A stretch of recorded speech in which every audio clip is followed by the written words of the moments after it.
Bonjour mesdames, bonjour messieurs. Donc hier, j'ai présenté un exposé sur la franc-maçonnerie de Gustave Flaubert. Aujourd'hui, c'est un peu ce qui va s'attacher à la franc-maçonnerie de Gustave Flaubert, donc c'est les liens, l'origine initiatique de ce rite qui s'appelle le rite écossais philosophique. Il faut savoir une chose, c'est que la franc-maçonnerie de Gustave Flaubert est associée à une doctrine alchimique dont les grandes familles royales étaient détentrices. Entre autres, pour ce qui est du rite de Gustave Flaubert, les Stuart, la famille des Stuart. Donc on va regarder à travers l'histoire un peu cette histoire de cette famille, essayer de comprendre comment, au bout du compte, tout cela est arrivé en lien avec la franc-maçonnerie. Donc là, la famille royale catholique anglaise, la famille des Stuart et l'alchimie. Donc là, pour comprendre un peu tout ça, on va remonter, on va pas remonter jusqu'aux Égyptiens, on va s'arrêter à l'Empire romain d'Orient et d'Occident. Donc Empire romain chrétien. Donc entre autres l'Empire romain d'Orient qui va hériter des connaissances alchimiques, hiéro-astronomiques, des découvertes sur le sens de la vie. Des découvertes qu'on va appeler alchimiques, donc alchimie, donc la chimie de Dieu, qui est associée à la pharmacopée au niveau médical. Il faut savoir que la médecine, comme j'ai dit hier, est divisée en trois: la pharmacopée, la chirurgie et la magie. Donc, là, sur la pierre philosophale, sur ces secrets d'alchimie qui viennent de l'Empire romain d'Orient, qui va hériter de ces connaissances? Eh bien, on va parler tout simplement des Mérovingiens en France. Ici, nous avons le baptême de Clovis, la conversion de Clovis. Cette conversion est associée non pas à un coup de tête de Clovis. Je pense qu'il a dû être quelque part déniaisé par rapport au secret initiatique de la chrétienté, et c'est pour cette raison qu'il s'est converti au christianisme. Il y a toute une histoire autour de Dagobert II, toujours chez l'histoire des Carolingiens et des Mérovingiens. Dagobert II va être à l'origine d'une canonisation. Je ne vais pas expliquer toute l'histoire de Dagobert II, mais ceux qui vont préparer cette cérémonie, eh bien, ce sont deux évêques, Hitmar de Reims et Bernard de Verdun. Alors, ce qui est intéressant avec Bernard de Verdun, c'est que sa particularité, il est connu surtout pour la construction, l'élaboration d'un traité de hiéroastronomie qui s'appelle Tractatus Supertotatem Astrologiam. Ça signifie que ces personnages, qui étaient des évêques, travaillaient sur la hiéroastronomie, sur l'alchimie et sur l'astrologie, et tout ça évidemment est imbriqué au sein d'une activité qui s'appelle la médecine.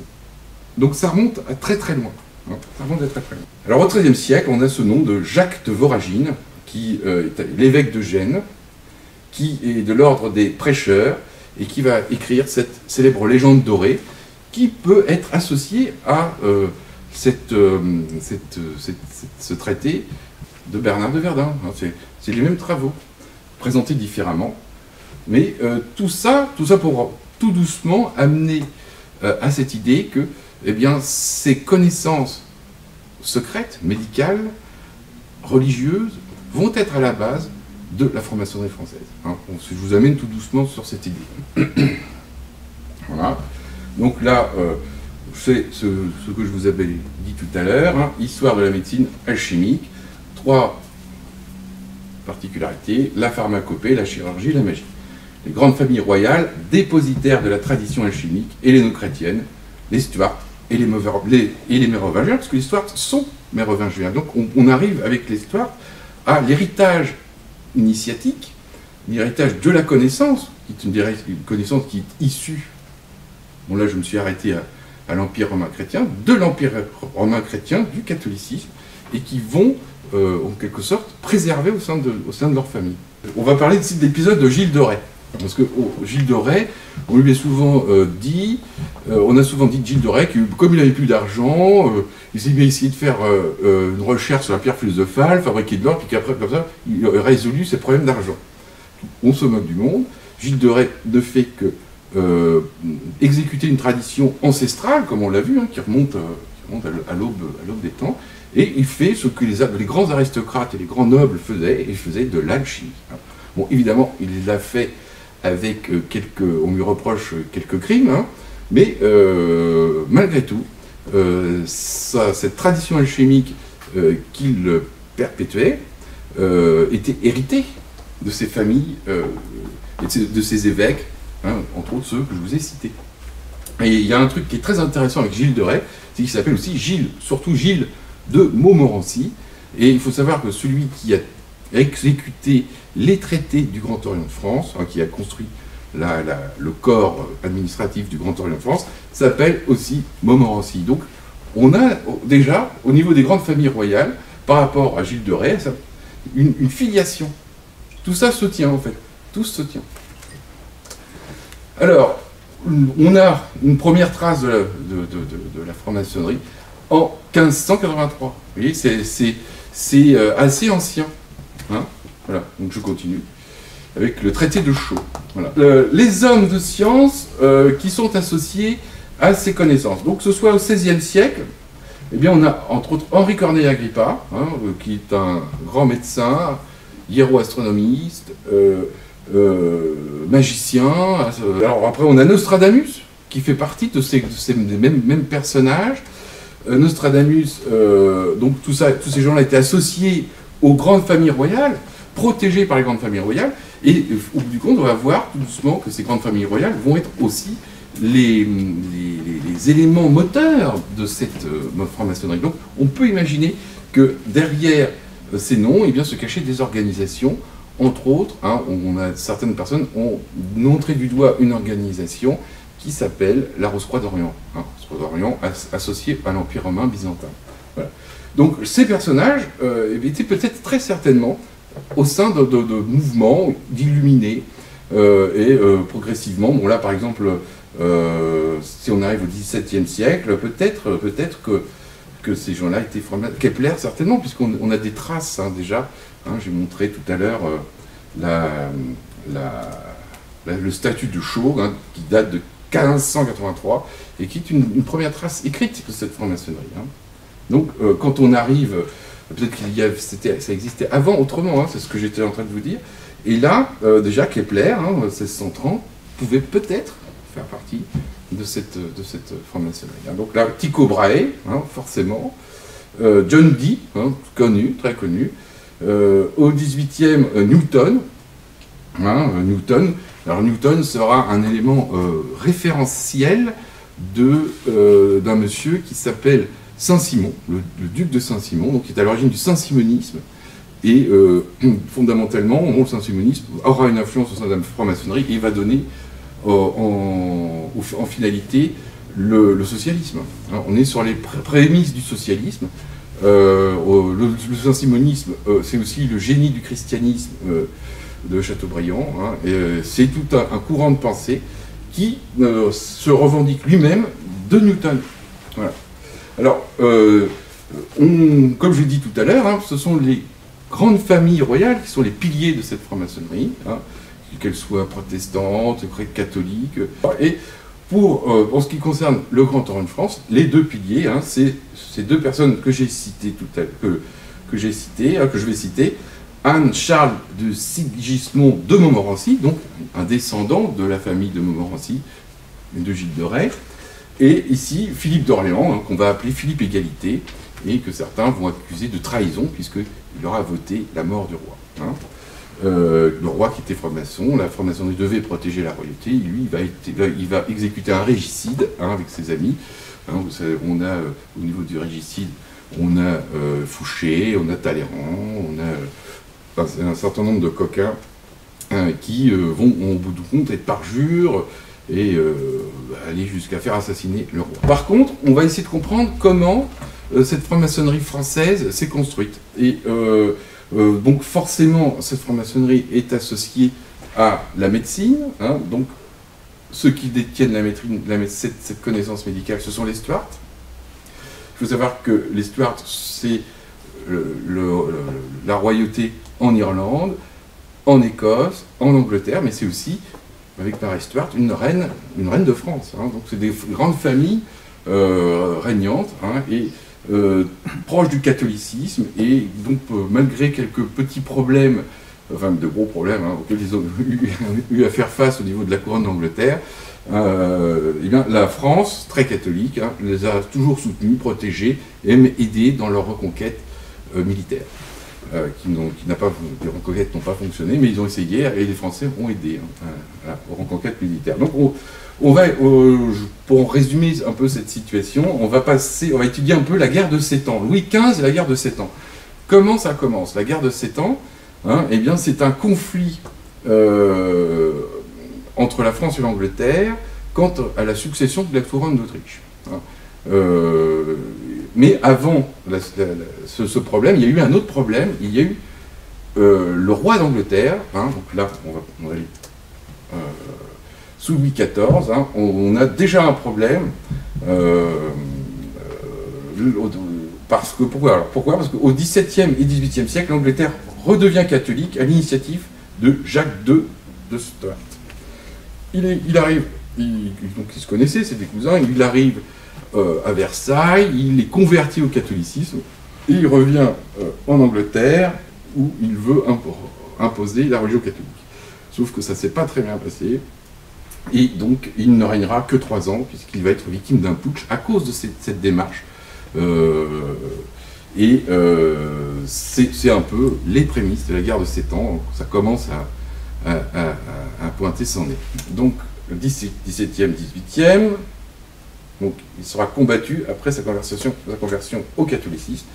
Et ce putsch auquel il aura été confronté s'appelle la Glorieuse Révolution. Donc elle a lieu en 1688-1689, en une année. Le roi Jacques II de Stuart va être poussé de la couronne d'Angleterre par Guillaume III d'Orange.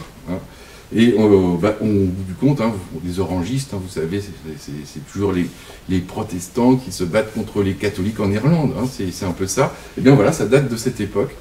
Et Guillaume II va pousser Jacques Stuart, le catholique, pour que l'Angleterre reste protestante. Voilà.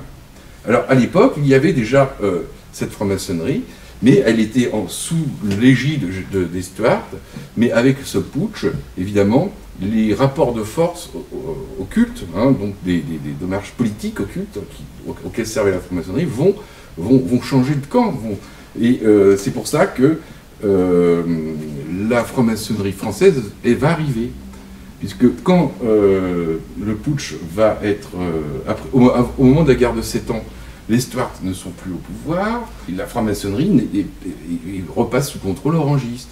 Et donc, quand la guerre de 7 ans éclate, eh bien, qu'est-ce qui se passe? Eh bien, la franc-maçonnerie devient hostile au roi de France, et donc elle va être interdite par Louis XV, et malgré tout, hein, comme c'est quand même un réseau de renseignements et d'enseignement, ça va être reconstruit.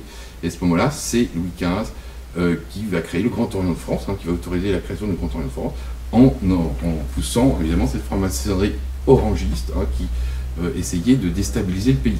D'ailleurs, certaines personnes disent que la Révolution française ne serait qu'une conséquence de ces mouvements maçonniques et de cette guerre secrète que les rois se livraient à travers ces réseaux. Hein. Alors là, en 1756, Louis XV entre en guerre contre l'Angleterre suite à la succession, un litige sur la succession de la couronne d'Autriche. Il en découlera la guerre de 7 ans, hein, donc une guerre mondiale, c'est-à-dire que ça se battait partout, sur mer, en Europe, dans les colonies, ça a duré 7 ans et c'était assez terrible. Hein. Et donc, il en découlera donc la guerre de 7 ans et une interdiction de la franc-maçonnerie jacobite en France. Jacobite, on va dire plutôt orangiste. Hein. Bon. En 1773, donc, il y aura création du Grand Orient de France et du rite écossais philosophique auquel Flaubert appartenait. base de l'héritage alchimique des Stuarts. Conclusion, donc ce qu'on peut voir avec l'exposé que je viens de vous faire, c'est que le Grand Orient de France a son origine, est fondamentalement monarchiste, associé à des doctrines médicales qui sont fondamentalement alchimiques, et donc ce Grand Orient de France est très proche de la religion catholique. Et donc on peut se poser cette question, c'est là donc je vais conclure, sur ce qu'est aujourd'hui le Grand Orient de France. Le Grand Orient de France est donc construit à son origine sur un enseignement alchimique catholique dont la famille des Stuarts était dépositaire. Cette connaissance est aussi associée à l'Empire ottoman, empire qui soutiendra François Ier en 1536, à l'époque de Soliman le Magnifique. On a vu aussi le rôle important de l'Empire byzantin dans cette transmission du savoir.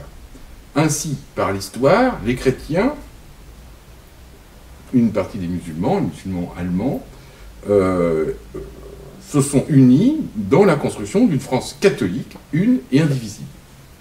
L'actuel Grand Orient de France est aujourd'hui une fédération du Parti socialiste.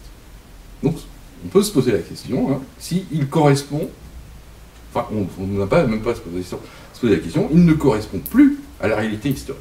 Il ne peut pas se revendiquer, une quelconque légitimité maçonnique si, au bout du compte, il s'oppose au catholicisme. C'est pas possible. Réalité qu'il essaiera de pervertir, cette réalité historique, alchimique, catholique, réalité qu'il essayera de pervertir, donc le Grand Orient de France, déjà en 1905, avec la séparation de l'Église catholique et de l'État, ce qui n'est pas cohérent.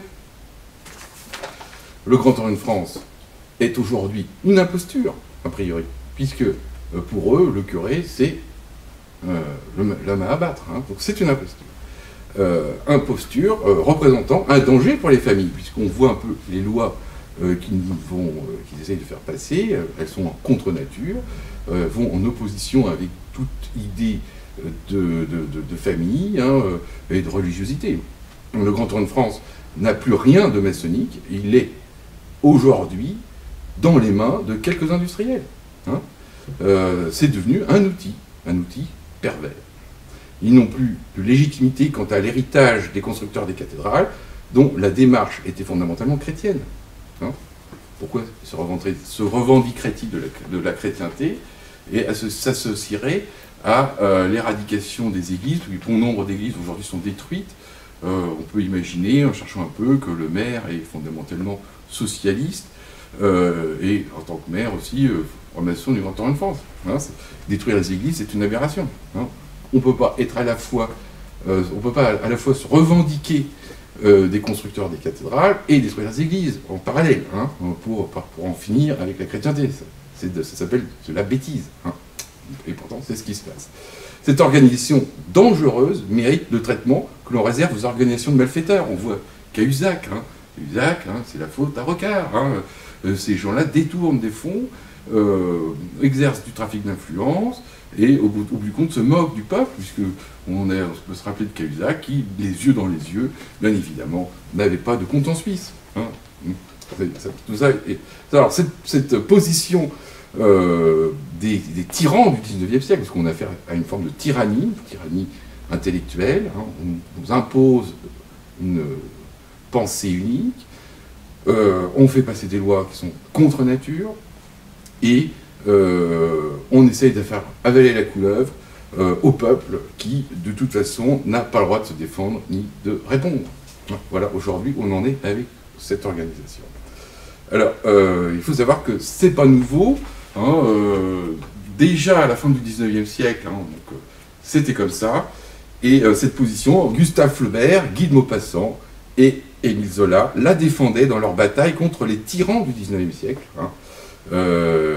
Et entre autres, on peut dire que une des phrases célèbres de Flaubert quant à cette bataille, c'est quand il parle de la famille de Rothschild, il dit cette famille susnommée aura fait couler plus de larmes que Waterloo et Sedan. Voilà. Donc pour terminer cette conférence, je vous présente votre futur ouvrage, que voici, dont le titre est également Gustave Flaubert et le Grand Orient de France. Cet ouvrage est plus qu'un livre, c'est un multimédia par excellence, avec, en fin de cet ouvrage, un DVD d'une heure qui parle du saint-simonisme en Égypte et de Gustave Flaubert. Donc là, vous voyez ici à la fin. Il est composé également de 15 films que l'on trouve en tête de chapitre, un chapitre, un film. Ce film, vous pouvez y accéder soit par un QR code, si vous n'avez pas cette technologie de scannage de QR code, vous pouvez le regarder en recopiant le lien qui est ici. Donc c'est un multimédia, comme je vous ai dit. Alors, chaque chapitre est présenté selon cette méthode claire et rigoureuse, décrite par un mode d'emploi. Alors le mode d'emploi, évidemment, vous l'avez en début d'ouvrage, ici. Et évidemment, à lire absolument avant de vous lancer dans l'étude du document. Le livre, pour l'acheter, vous pouvez l'avoir sur Paris, dans 2 librairies, à la librairie française et à la librairie Facta. Alors à Rouen, si vous êtes de Rouen, eh bien vous pouvez l'acheter à la librairie d'Adès. Ou alors, si vous êtes à l'étranger ou loin de Paris ou de Rouen, vous n'hésitez pas à l'acquérir sur Amazon.fr. Vous faites Gustave Flaubert, le Grand Orient de France, il n'y en a qu'un. C'est une étude unique. Vous cliquez sur Gustave Flaubert, le Grand Orient de France, et vous pouvez l'acquérir sur Amazon. Voilà. Bien, merci d'avoir regardé cette conférence.